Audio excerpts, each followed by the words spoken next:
Hi, welcome back to another Wisdom Wednesday. I'm Rosie from Rosie's Path to Wellness. Today I am reading from The Voice of Knowledge by Don Miguel Ruiz. I will put the information down in the description so you can go grab a copy of your own or borrow it from the library if you want. He has a series of books and I find them all to be incredibly practical and helpful. You may know him already from the Four Agreements. It's one of his other books. So today I'm going to read from page 96, and here's how it goes. Humans believe so many lies. Some of these lies are so subtle and convincing that we base our entire virtual reality on them without even noticing that they are lies. The lies we believe about ourselves can be difficult to see because we are so used to them that they seem normal. For example, if you believe the common lie, "I'm not worth it," that lie lives in your mind because you believe it. You don't believe people who tell you how great you are, and you don't believe them because you believe the opposite. Your faith is already invested in a belief that is not the truth. It's a lie, but your faith guides your actions. By not feeling worthy, how do you express yourself with other people? You are shy. How can you ask for something when you do not believe that you are worth it? What you believe about yourself is what you project to other people, and that is what others then believe about you. Of course, that is how they treat you, which only reinforces the belief that you aren't worth it. And what is the truth? The truth is that you are worth it. Everybody is worth it. If you believe the lie that you cannot speak in public, then thy will be done. When you try to speak in public, you are afraid. The only way to break your faith in this agreement is by taking the action and doing it. Then you prove that it's a lie and you are no longer afraid. If you believe that you cannot have a loving relationship, thy will be done. If you feel that you don't deserve love, even if love is in front of you, you just don't take it because you are blind to it. You only see what you want to see, and you only hear what you want to hear. Everything you perceive is just more support for your lies. If you understand these examples, you can just imagine how many lies you believe about yourself, and how many lies you believe about your parents, your children, your siblings, or your partner. Every time you judge them, you give voice to the false beliefs in your own tree of knowledge. You give your power to these lies, and what is the result? Anger or jealousy or even hate. Then you accumulate all of that emotional poison, and the moment comes when you lose control and say something that you don't want to say. Can you see the power of what I'm sharing with you? You can change your life by refusing to believe your own lies. You can start with the main lies that limit the expression of your happiness and your love. If you take your faith away from these lies, they lose their power over you. Then you can recover your faith and invest it in different beliefs. If you stop believing in the lies, everything in your life changes, just like magic.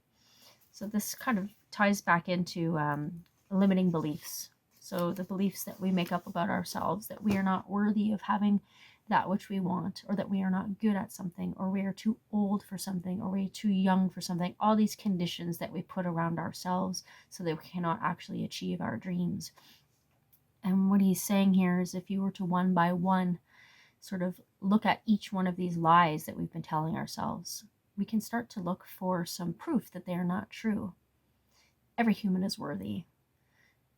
That is one that he mentions in the book. But, maybe you want to try something new and you're like, I am too old to do whatever, yoga, for example. I'm a 45-year-old mom of two. I am not at the best weight of my life. Maybe in my mind, I should be telling myself, I am not able to do yoga. I am too old for yoga. I'm too old to care about such things. I'm not. I love yoga. That's just an example.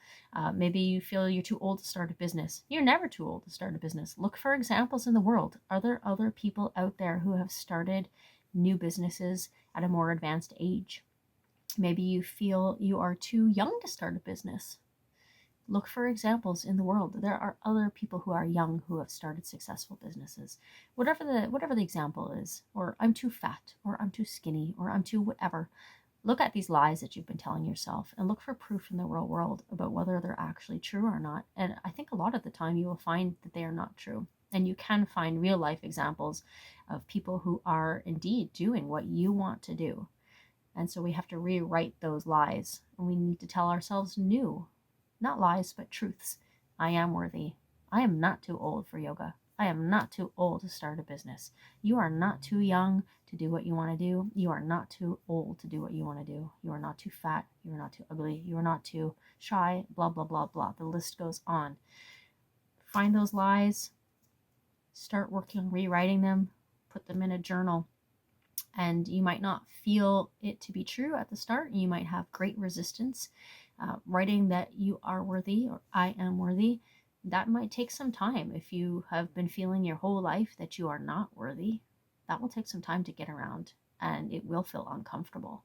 But if you do the work, you can eventually change your own mind, and that lie will be gone. It might resurface sometimes, maybe when you're challenged again, or maybe when something comes up, that lie will come back up. That limiting belief will come back up.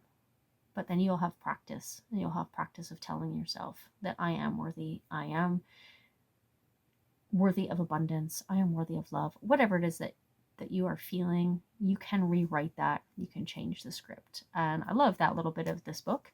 It's incredibly useful. Actually, all of his writings that I have read so far are incredibly useful. It's just an amazing tool. So I hope that you enjoyed that little segment today. Go out there, find one of your own limiting beliefs, write it down, swap the words. You are worthy. You are loved. You can do whatever you want. Just rewrite it. Anyways, I hope that was helpful to you. I found this book incredibly helpful to me, and it's a beautiful passage. And so yeah, if this is helpful to you, please share it with someone.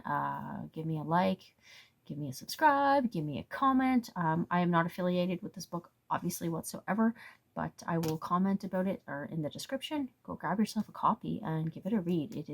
It's incredible. It's a life-changing, all of his books are life-changing.